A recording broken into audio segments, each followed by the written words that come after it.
Ano ang masasabi niyo doon sa mga comments ni Direk Jerry sa inyong tambalan? Very thankful po kami kay Direk kasi talagang pinush po talaga kami dito ni Direk. Lalo na po ako kasi ito yung first talaga na nasabak po ako sa heavy drama and yung character ko dito, ibang-iba po sa mga ginawa namin before. And talagang may mga eksena doon na katulad po ko ng sabi ko din ni Direk na talagang pinush niya kami kasi may hinahanap si Direk. And sobrang ano po, dami kong matutunan kay Direk sa show po na to. And talagang thankful po ako sa kanya kasi nagawa po namin ng maganda yan. Nahanap naman. Yun nga po, we're really thankful na si Direk Jerry yung naging director namin here. Since first heavy drama po namin to ni Alan together. So, kahit pa paano, it's new for us. Hindi kami sanay na nag-iiyakan ng magkaharapan. Sanay kami na parang very rom-com, kilig. And with the help of Direk Jerry, talagang nilinaw niya sa amin kung ano yung gusto niya makita, kung ano yung gusto niyang maramdaman ng audience, kung ano yung dapat namin mailabas. And yun nga po, it's a very nice project and we couldn't have asked for more to have Direk Jerry as our director. Ayun. So gaano kayo ka-mature kayong dalawa dito sa Princess at si DJ? Hanggang saan level na ang maturity ninyo? Si Xavier po, siguro ano siya seryoso siya na tao dito. When it comes sa mga bagay-bagay. Kung baga nalalabas niya lang yung ugali niya talaga sa lolo niya. And seryoso siya na tao kaya nakaka-excite paano yung unang kita na ng Princess kasi alam naman natin na lumaki siya sa City Jail. And ayun po. Princess po is very mature as in she takes matters into her own hands, lalo na kapag may mga pagsubok na darating. Especially, dalawa lang sila ng tatay niya na lumaki. So, andun siya sa point na sa sobrang mature niya, she's willing to give up her own dreams para lang maalagaan yung tatay niya, malagpasan nila lahat ng pagsubok.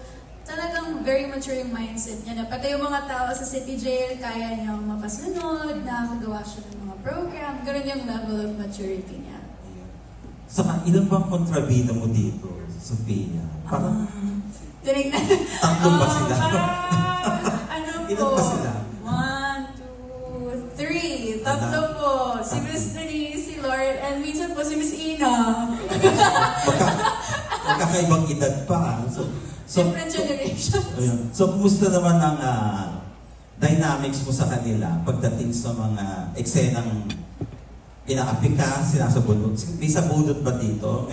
Marami po. May sampan? Ano? Marami po. Pero, ayun nga po. When it comes to yung mga scenes po na gano'n, lalo na kapag yung may mga pisikalan talaga, ang maganda po kasi, very open kami. Lalo na kami ni Lauren, ang dami namin balalang sequence talaga. And ang nagpadali po doon is we're really close and pareho kaming willing na, todo na natin para sa ikakaganda ng scene. So, yun yung mas nagpa-work sa lahat ng scene. Si Direk Jerry, mga anak, okay lang ba kayo? Mga anak, may galit ba kayo sa isa't isa? Pero grabe po yung talagang binigay namin ni Lauren yung best namin. And of course, with Miss Denise and Miss Ina, ako na po yung, okay lang po, promise, tulak niyo lang po ako. Si Miss Denise talagang, baby, I'm so sorry, I don't wanna do this to you. Super sweet. So, sobrang gaan lang po ng set kahit super heavy yung show. Ayun. Okay, tanong ko ba si Miss Denise? Ayun. About sa, yung mga eksena mo with Sofia, paano nyo na-handle yun? Paano, may rehearsal ba muna kayo? Well, first of all, Happy New Year, everybody. Thank you for your question. Thank you for making your way here. I know most of us are on vacation mode pa, so thank you for making time for us. To answer your question, first scene of this whole entire series, my first day on the set was hurting Sofia. And it was the first time we had a chance to ever work together. So syempre, sobrang nagsasorry ako. But we are so confident in the direction of Direk Jerry. I mean, I think the whole cast can agree that we are in great hands. And we feel confident with every step that we take. And what I love about our cast is walang diva dito, walang pa-importante, walang pabigat. Everybody loves what we do, and we love working together. So it's always fun to come on set. Thank you. And thank you rin kila Sophia. And congratulations sa buong cast. Happy New Year. Happy New Year. Thank you, Sir Roel. Next, we have Miss Kate Adahar of Random Republica. Hi, good afternoon po. My first question is for Direk. Direk here po. Yes. Nabanggit naman po kanina naging madali yung experience, pero meron pa rin po bang naging challenges given na sa Bilibid yung karamihan? So yes, definitely. Well, alam naman natin lahat, napakahirap po mag-shoot sa totoong kulungan. And we have to follow the rules, at daming... Well, hindi nga kami pwede Hi po, Miss Sherry. Hindi kami pwede magpasok ng mga gamit. Alam niyo ba yun?